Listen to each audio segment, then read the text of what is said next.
Hi, this is Abigail Sacramento, and I'm here to just share to you my own story, which is really, really very personal. But one day I just think about it's really a calling for me. It's a calling for me to share and my my challenges, what I've been through, the pain points in my life, and how I overcome it, and how I turn the struggles into opportunities, and then of course opportunities become something like a gift for life. And so I'm gonna be starting with my childhood. When I was young, I've been living my life with a very low self-esteem and self-worth. And because I have an overprotective parents. I didn't had a chance to experience life struggles because and the skills for socialization and skills for communication. Everything was perfect. I didn't have any issues with money. I didn't had um, problems about family because my parents are still together until now. And I was really, really nurtured and loved when I was a child, and I have everything in life. And so, but then, having said that, I didn't develop any problem solving skills and socialization, and I didn't learn how to do any chores. I was a princess, and it's not that um yeah, I was always like seeking freedom because I feel like I'm a Rapunzel. It's just inside the the castle, right? And I want to learn things from the outside world. It's not that I'm blaming my parents. I know that they love me so much, and they mean well to me. They never wanted me to get hurt or to experience hardship or even failure and fall down or take any risk. And I was very, very trusting. And so, yeah, I was very, very trusting. And then, and so I thought all people, can be trusted and have a good intentions and are loyal. In short, I live a very, very perfect life. And so when I moved to Canada to work for my grandma, to take care of my grandma, my uncle sponsored me to come here in Canada and watch my grandmother and to be a caregiver. I was so naive, like I didn't know anything. And then there you go. So life in Canada is not easy. And then, I was sad. I was very sad because I can have freedom to do what I wanted to do, and then more here in Canada. And because of course I'm living with my uncle, so I need to and I'm working for my grandma, so of course I need to you know um get along with them very well. So I I did- I don't have any freedom like where I wanted to do what I wanted to go. And there's always where they're always worrying about me. And so I met my ex-husband. I fell in love, which is normal at the age of 29 years old. He was very controlling, and I thought that going to marry him will give me the freedom to do what I wanted to do. And so he was telling me this and that if I move with him, we will start a family, and yeah, I could be free from my parents, from my family. I can live my own. Nobody thought me how to date a man or a guy. And so I became pregnant. Fast forward, I moved with my ex-husband, marry him. There's a lot of red flags, but because I was in love, and I thought that forcing him, forcing me to move with him, I thought it's real love, that he can't live his life without me. I'm not aware that it's already a controlling or gaslighting or abuse. So long story short, I left him I mean, yeah, so I left him. At first I went to the shelter after 8 months, and I went back to him. I don't know that once an abusive or a controlling man he's always been he's going to be always like that. So I thought, because I thought that he was gonna change. Of course, he's trying to pursue me again, and it's a cycle of abuse. My second time, when so I came back to him after 8 months. We had another baby, and that's Michelle. So then my mom came to Canada, and from then, living in one roof with my mom, with my two girls, with my husband, my mom would experience and would really see how he was so controlling with all of us. It's like we're a hostage in our own place.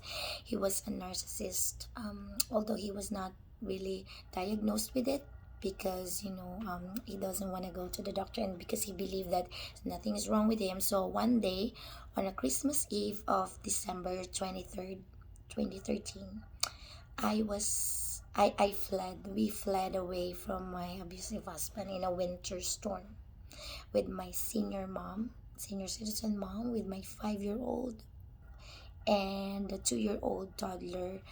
We went to the women's shelter. So that was my second time, and it was a mix of emotion. And I finally felt I could breathe very well for a long time, because it's so hard when you're always like stepping on an eggshell. And because we were very scared of him, so we just left. And so, second time in the shelter with my 5 month.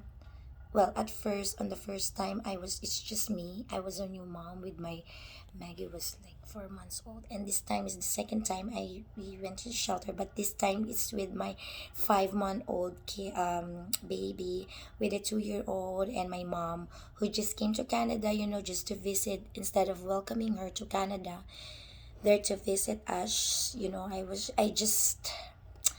She I just dragged her to the shelter on a stormy winter Christmas Eve. And the most pain also was when my two first degree cousins sided with him. These two cousins supported him from the court hearings, filing a child missing report, on live abduction report to the court or police or something like that. My cousin made him stay in their home, and they were really there for him, against me. While I was picking up my stuff from our apartment one time, they were talking to the police. They were supporting him all the way, from moving to the court for, like, to the escort in the court, and even finding a lawyer just to put me down and lose my custody for my children. And it was just very, very, like, it was very, very painful, right? Because it's your cousin supposed to be, or it's like your own cousin, and then he's just siding, is supposed to be with you. But anyway, yeah, while we have our yeah that's while we're having our court order. So that's just one point, point I mean pain points from my past. And so also, I had a hard life because I had a very, very low self-esteem. I have a self-worth. I don't know what's my self-worth. Everybody was taking advantage of me, my friends, my relatives, my clients, who I trusted. I took advantage of me. And because, of course, I don't know how to exercise healthy boundaries. And I was so hard on myself. I can say no to people. I was giving from an empty cup. And then it took a while for me to overcome the confidence, until I learned about the woman's school. Also, one of the pain points of forgiving other people who have hurt us so deeply, and push me to really push me really down. My own relative, who never asked for forgiveness to me, but I needed to forgive them. So it's really, really, it's really obvious that they wanted to ruin my life, but minding my own business, I need to forgive them. because that's how it should be. And this is something that I didn't take lightly. It's really, really hard. So how I overcome is through people who are, not my blood related people, who those who are not blood related people in my life. They're the ones who actually supported me. My doctor, my 3 or 4 counselors, my social worker, the shelters that helped me, and their staff, my mom, and of course my faith and my aunts. My uncle was there for me, my brother, my the community of people, the lawyer. I overcome all of this divorce, and I surround myself with the positive people when they're all not my relatives. And also my faith and relationship with God, I became closer. Right now I am working on my internal healing for my own self, for loving myself, knowing myself. Like this 2020, I'm knowing my worth, my self-worth, and how God, um knowing really how what God sees about me, and not what other people sees in me. And I'm a child of God, and that I should always focus on pleasing Him and not the other people. My worth is not, relying, or my worth is not subject to others people's opinions of me, even not the opinion of my own self. I started on giving birth to a dream, and my dream that makes me so happy. I'm feeling I'm free because that's my own dream. Like I'm finally free, being able to give myself permission to be myself. And I don't need to ask my dad if it's safe, or I don't need to, without any filter, without any pretensions, and without seeking approval of others. And I'm now confident than before, experiencing the life that I wanted to create for myself. This is me, and I don't need to please any people, or just be afraid or scared to talk to the people. And if you know your self-worth, you're gonna know what you can take and what you can take, because your self-worth. And people cannot take advantage of you. So yeah. And people will accept me regardless of what I could create. My worth is not given, and my worth is not given. My worth is given. It's not earned. I'm a woman of design, and not by default. I'm a woman of action, and I'm just so excited because I'm living at I'm more clear to what I wanted, and I am not scared. Don't need to please people, and I don't need to pretend, and I'm just be myself. And I just share this my story because I always pray to God to please make me a blessing for others. And I really love to be around people with women, and how my struggles, how I turn them into opportunities. I learned I could design the woman that I wanted to be. I don't need to live according to who I was before. I don't need to live by default. My past wounds is a compass. It's so yes, I'm praying to God to help other women and children who are stuck and anxious by themselves, people who suffered very low self-esteem like me, and abuse, and especially from the people they love, right? It's not good to that people we love, and then we're not aware that it's kind of abuse, that what we're doing, that what they're doing to us. And I believe that I have a gift of patience and compassion to women and children, especially of the single family, to embark on a journey what it looks like to take the leap of faith, to trust in the process, and giving yourself permission to grieve and to cry. But at the end of the day, I'm here to support because I've been through that.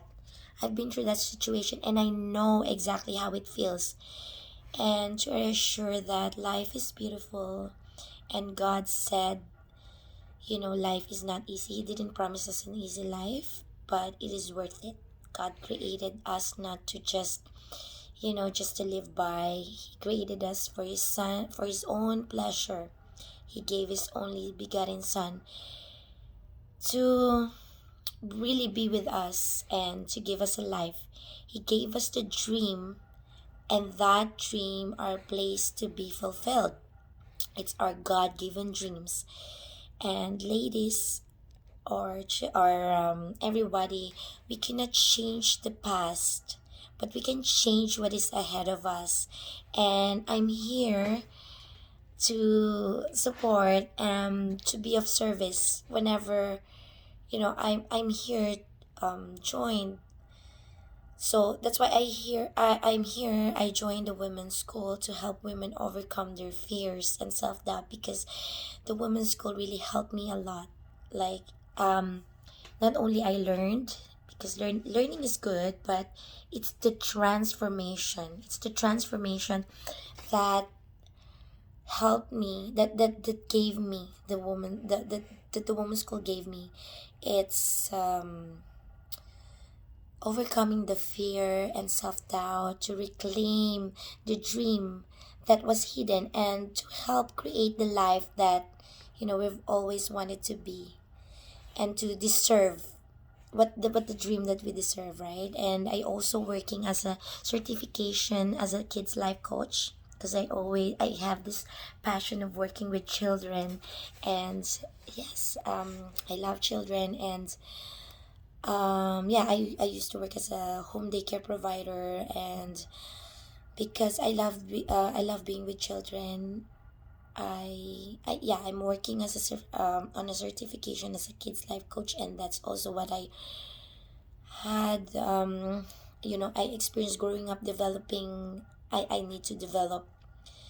I wasn't able to, had a chance to develop the skills, the tools, the mindset of how to be resilient, to be confident, and to overcome the fear and self-doubt and peer pressure, and of course the bullying in children and in schools, and to keep them giving birth, and to help them to give birth, and to teach them how to dream.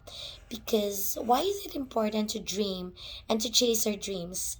It is because it is within the dream that we will experience growth. It is not what we get on the dream, but who we become as we chase our dreams. And if we don't have a dream, we don't we will rob ourselves of maximizing our own potential, of our own talents, and we will we will not be exerting our effort and strive harder to achieve our dreams if we don't have, of course, a dream or a goal. Imagine if we would be just living in everyday life without, we're confused, we are so stressed, we are working so hard, but we don't know what to do in our life. There's no sense of direction, and we are so stuck, or depleted, or busy and exhausted. And we're working on something that we don't know where where or what are we working for. We're exhausted and depleted, and we're always giving from an empty cup. If this is what, did you ever feel about that, like before, when you're giving and giving from an empty cup, and then there's nothing left for you. So it's really important for us to really love ourselves first, and we don't feel guilty about that, because that's what God, teach us to love ourselves, and because He made us in His own creation. So God will be very happy if we take care of ourselves and we love ourselves first. Also, So we could give from an empty cup. We can give from abundance and not from depletion. And yeah, so do you know that sometimes God uses using our dreams to talk to us and to give, yeah, to talk to us and to give us the message that he wants us to to learn, or the message that we need to know. So let's dream big, share your story, let's learn together, experience the adventure of the life has to offer. Let's learn the skills, the tools, and the mindset. Let's collaborate ideas, and I'll help you strategize. Let's do it together, ladies. And yes, let's design our future, not don't be limited by guilt or regret of the past. So, thank you guys for listening to my story, and I hope that um, I will be praying for you and for all the women who have having a hard time in their lives. Just I know, I understand we just all wanted to create and started a family, but things are not in our control, and that's life. But there's hope, and I'm here, and God is here, and he will never leave us. And I would like to leave you a quote, Bible verse from Matthew. With God all things are possible. And thank you so much, guys, and thank you for watching. Bye.